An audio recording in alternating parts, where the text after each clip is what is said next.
চূড়ান্ত টি-20 বিশ্বকাপে নেই বাংলাদেশ, সরকারিভাবে জানিয়ে দিল আইসিসি। ঘোষণা করল বিকল্প দেশের নাম। বাংলাদেশ ক্রিকেট বোর্ডকে আইসিসি জানিয়েছিল বৃহস্পতিবারের মধ্যে সিদ্ধান্ত জানাতে হবে। বাংলাদেশ জানিয়ে দিয়েছে ভারতে খেলতে আসবে না। তারপরেই নিজের সিদ্ধান্ত জানিয়েছে আইসিসি। টি-20 বিশ্বকাপে খেলা হবে না বাংলাদেশের। আইসিসি এই সিদ্ধান্ত জানিয়ে দিয়েছে। বৃহস্পতিবার বাংলাদেশ ক্রিকেট বোর্ড জানিয়ে দেয় কোনো মতেই তারা ভারতের মাটিতে টি-20 বিশ্বকাপ খেলতে আসবে না।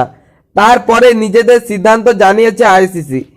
বাংলাদেশের দাবি দ্বিতীয়বারও মানেননি জয় শাহেরা। ফলে বাংলাদেশের বদলে নতুন দল খেলবে বিশ্বকাপ। বাংলাদেশের পরিবর্তে স্কটল্যান্ড খেলবে এইবারের বিশ্বকাপ। বাংলাদেশ টি-20 বিশ্বকাপে খেলবে কিনা তা নিয়ে বুধবার বৈঠক ছিল আইসিসির। সেখানে উপস্থিত ছিলেন বাংলাদেশ সহ ভারত, পাকিস্তানের মতো দেশের ক্রিকেট বোর্ডের প্রতিনিধিরা। সেখানে বাংলাদেশের দাবি নিয়ে আলোচনা শুরু হয়।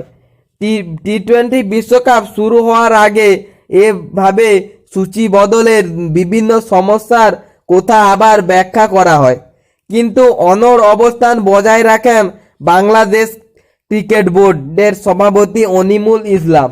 শেষ পর্যন্ত বাংলাদেশের দাবি নিয়ে আইসিসির বোর্ডের সভায় ভোটাভুটির সিদ্ধান্ত হয়।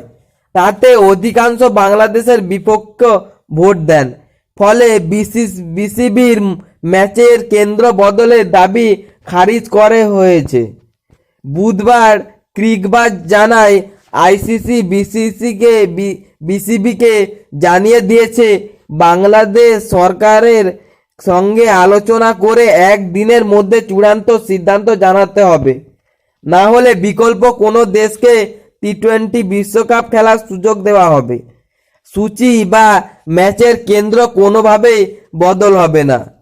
বৃহস্পতিবার বাংলাদেশ ক্রিকেট দল এই বোর্ডের প্রতিনিধিদের সঙ্গে বৈঠক করেন যুব ও ক্রীড়া উপদেষ্টা আসিফ নজরুল। বৈঠকের পর সাংবাদিকদের নজরুল বলেন, বাংলাদেশের জাতীয় দলের ক্রিকেটাররা ও বোর্ডের কর্তাদের সঙ্গে বৈঠক করেছি। আমরা সকলেই চেয়েছি যাতে টি-20 বিশ্বকাপ খেলতে পারি, কারণ এই সুযোগে বাংলাদেশ কষ্ট করে অর্জন করেছি। কিন্তু ভারতে খেলার ক্ষেত্রে বাংলাদেশের যে নিরাপত্তা ঝুঁকি রয়েছে সেই পরিস্থিতি কোনো পরিবর্তন ঘটেনি। নিরাপত্তার যে আশঙ্কা